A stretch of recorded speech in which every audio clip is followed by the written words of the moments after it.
They fall for free, and if you compost them right, your garden will thank you all year long. Every autumn, millions of bags of leaves get tossed to the curb, but smart gardeners know fall leaves are black gold. In this video, I'll show you exactly how to turn those crunchy piles into rich, crumbly compost, perfect for flowers, vegetables, and even houseplants. Whether you're a composting pro or just starting out, these tips will help you work with nature, not against it. Stick around to the end. I'll show you the biggest mistake people make with fall leaves and how to avoid a soggy mess. Part 1, Tools and Anth. Materials you'll need. Already know what to use? Skip to 0:35 for composting steps. Here's what you'll need: leaf rake or blower to gather leaves quickly, compost bin or open pile, depending on your space, lawn mower or leaf shredder for chopping leaves, pitchfork or compost turner to mix the pile, kitchen scraps, greens, fruit peels, veggie trimmings, coffee grounds, water source, hose or watering can, tarp or compost cover to regulate moisture and heat. Optional, compost thermometer to track internal heat. Part 2, Why fall leaves make great compost. Fallen leaves are carbon-rich browns, the essential dry layer in a healthy compost system.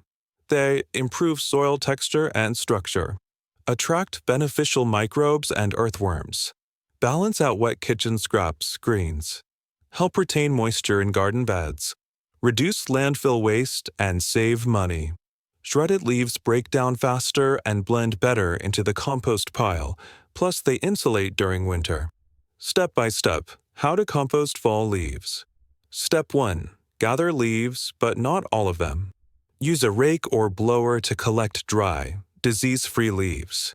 Avoid black walnut, eucalyptus, or diseased foliage. Mini tip: leave a few piles for overwintering pollinators. It's good for biodiversity. Step 2. Shred the leaves. Run over them with a mower or use a leaf shredder. Smaller pieces equals faster decomposition. Unshredded leaves mat down and block airflow, which leads to rot and odor. Step 2.5. Best types of leaves for composting.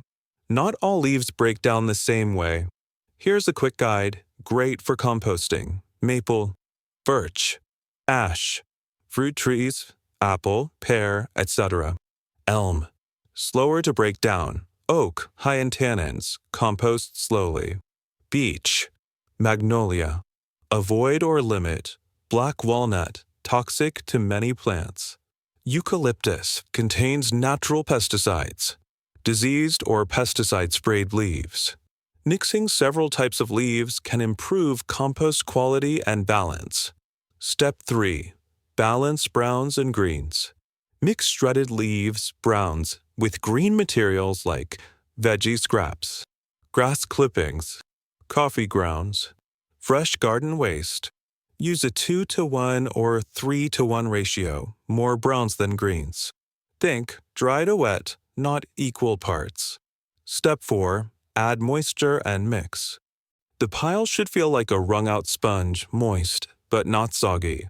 Water as you build layers, and use a pitchfork to mix weekly. Dry piles won't decompose, soggy ones turn anaerobic. Mix often for airflow. Step 5. Let it heat up. In a well-built pile, microbial activity will heat it to 130 to 150 degrees Fahrenheit. You don't need a thermometer, but steam and warmth are good signs. In cooler months, covering the pile with a tarp helps retain heat and moisture. Step 6. Let it break down. Depending on weather and materials, it takes 2 to 6 months. You'll know it's ready when it's dark, crumbly, and earthy smelling. Original materials are unrecognizable. It feels cool and stable. Sift or screen before use to remove any sticks or clumps. Bonus Section 1. Fast-track composting tricks. Want quicker results? Try these. Add a thin layer of finished compost or soil as a starter. Turn the pile every 5 to 7 days for more oxygen. Store chopped leaves separately to add gradually. Use compost accelerator or high nitrogen greens like fresh grass. Smaller piles equals slower compost. Go big, mix well, and keep it moist. Bonus Section 2: Common mistakes to avoid. Many people quit composting because they run into these issues. Too many leaves, not enough greens, pile doesn't heat up. Wet, compacted leaves mold and odor. Adding diseased or pesticide-sprayed leaves contaminates compost.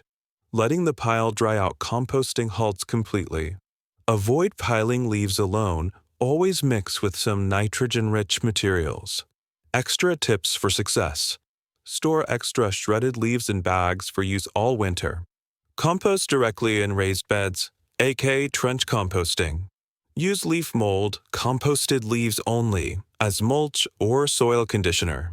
Keep a small bucket in the kitchen for daily scraps. Mark your pile date so you track progress. Mini Tool Spotlight, the compost thermometer. Want to know if your pile is cooking? A compost thermometer gives instant feedback. Tracks internal heat, ideal, 130 to 150 degrees Fahrenheit. Helps you know when to turn. Encourages kids and beginners to stay involved. Optional, but super satisfying if you like numbers. Bonus Section 3: Not ready to compost? Make leaf mold. If you don't have time for full composting, leaf mold is the lazy gardener's dream. How? Stuff shredded leaves into a trash bag. Moisten them. Poke holes. Leave in a shady corner for 6 to 12 months. What you get: fluffy, moisture-retaining, worm-friendly leaf mulch. Perfect for use around perennials and in clay-heavy soil. Bonus Section 4: Small space composting with leaves. Even if you don't have a backyard, you can still compost fall leaves. Options include compost tumblers, compact, easy to turn, great for decks. Plastic storage bins, drill holes for airflow. Bokashi composting, indoors. Ferment scraps for outdoor burial. Worm bins, vermicomposting. Red wigglers love soft, chopped leaves. Great for apartment dwellers or small gardens. Just keep ratios right and monitor moisture. Don't toss your fall leaves, compost them. It's free, it's easy, and it's one of the best things you can do for your soil. Whether you build a big pile, make a bag of leaf mold, or just mix them with kitchen scraps, every leaf can become life for your garden. Drop a comment. What trees are filling your yard this fall? And don't forget to like, subscribe, and share for more smart seasonal gardening tips. See you in the pile.